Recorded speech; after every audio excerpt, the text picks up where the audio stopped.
Hey, what's up, guys? Hey, so there's a topic that I can't remember if I've talked about this with you before or not that I think is somewhat pertinent. This morning in the first game of the Athletics Indians doubleheader, I think it was Elmer Vallo that Philadelphia had on at first base at the beginning of the game, and we decided to have him steal, and he stole successfully. And then I was looking at it and realized that he's already almost doubled his real life steal attempt total, and we've only played like 25 games of the season for him, which is an issue, right? He's stealing at about the correct rate, but saying that somebody is, stole three bases and was caught once doesn't tell you a whole lot that's statistically significant about his ability to steal bases, right? So I want to ask the question to you guys, what do you do in a situation like this? I mean, do you tell yourself, I'm just not going to steal with him, and then you don't steal with him at all? Do you sort of trust the way that the game is created and figure that, you play everything situationally and play it the way that you would play it? What do you do? It's definitely possible that one of the reasons why the Athletics are playing so well is because I've been stealing with some of these players more often than they did in real life, right? It's possible that a simple choice like this that you make on a game-by-game basis might create a huge distortion in how the game's played. Now, what I will say is that it's a very difficult thing to come to terms with, and I'm always going to sort of manage the way that I'm going to manage games. I know that I tend to be a big fan of stolen bases. I'm not really this fan of the old Earl Weaver type of playing where we try to get, a bunch of guys on base and when we want to hit a bunch of 3-run home runs. I've always been a lot more interested in sort of the Whitey Herzog style where you say, we're going to run a lot and we're going to try to run past them. I like the Billy Ball type of play. It appeals to me a lot more. I find it not only more interesting to watch, but I think that it's a little bit more effective in terms of trying to force things into happening, as long as you don't go like overboard and start stealing when you have no business to steal. So it's kind of a hard thing to figure out and a hard decision to make. What I'll tell you is that different games handle this differently. One reason why I really like Skeetersoft NP3 is because it has an automatic steal system that's built into the cards themselves. So as a manager, I don't have to sit there and worry too much about whether the guy's stealing too much or not stealing enough. It happens for me. Basically, it's kind of the card and dice equivalent of giving every runner a green light until you decide because of the situation that he needs to have the red light. There are alternative versions of that system, so not every game has the little c, little s-esque system where it's kind of built into the result. A number of games have a system similar to Strat-O-Matic where you roll for the player after determining that you do want him to steal and he has a certain jump rating as a result of your roll, which is actually also a pretty good idea. I kind of like that way of thinking, right? But the problem, though, of course, is that this creates a whole bunch of extra dice rolls, which is something that some of us are trying to avoid, right? It's fun to roll the dice, but I prefer to have it be the case where the majority of times I roll the dice, something happens in-game and we move the game forward, as opposed to rolling the dice a whole bunch for things that are not necessarily directly going to give me a direct result in the game, right? Rolling the dice to find an index or rolling the dice to see maybe the guy went, no, he didn't, so it's a normal result again and stuff like that. That can be pretty tedious, right? So, there's a lot of big questions, I think, about this. What is the right approach? What is the wrong approach? I've always wished that games like OOTP, Diamond Mine Baseball, Action PC Baseball, right? These really mainstream games in which the computer does so much work for you. I've always wished that you could just have a red light, green light, and perhaps a yellow light system to steal bases, right? So I would be a much bigger fan, for example, of OOTP if I were playing with like the 1985 Cardinals, if I had it so that every single runner had a green light to potentially steal second as long as he was on base, and I didn't have to manually call it all the time.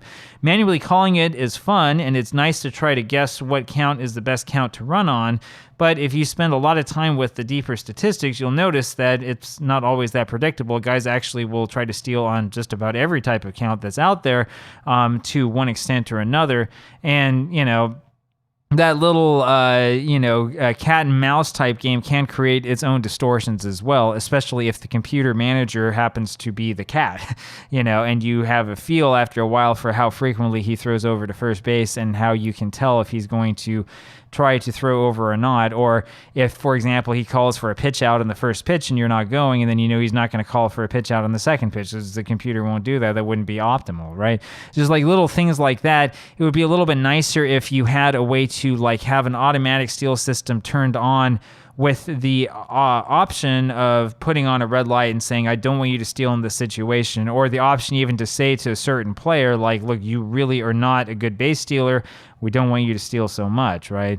Now, from a Saber-metric standpoint, there are and have always been arguments about how much stolen bases actually add to the game.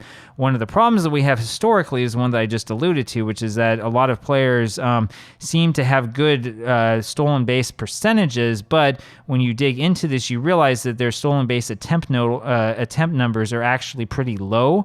And so it's not that easy to say, oh, this player is very effective at stealing bases, right? It's kind of meh. Kind of hard to say, this guy is so much better than another player at actually making the steal happen. Most of these games, Diamond Mine, Action, Out of the Park, will have some sort of a jump system where a guy will be prohibited from stealing even when you tell him to steal because he didn't get a good jump.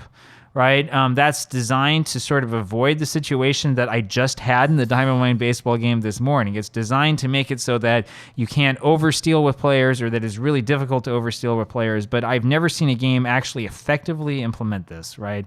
So it's a problem. It really is a thing to worry about. The nice thing about having the system that NPIII has is that it all happens automatically, so guys who are not great stealers who tried to steal a lot of bases in real life, especially for dead ball era seasons, will continue to try to steal a lot of bases and continue to get caught a lot, right?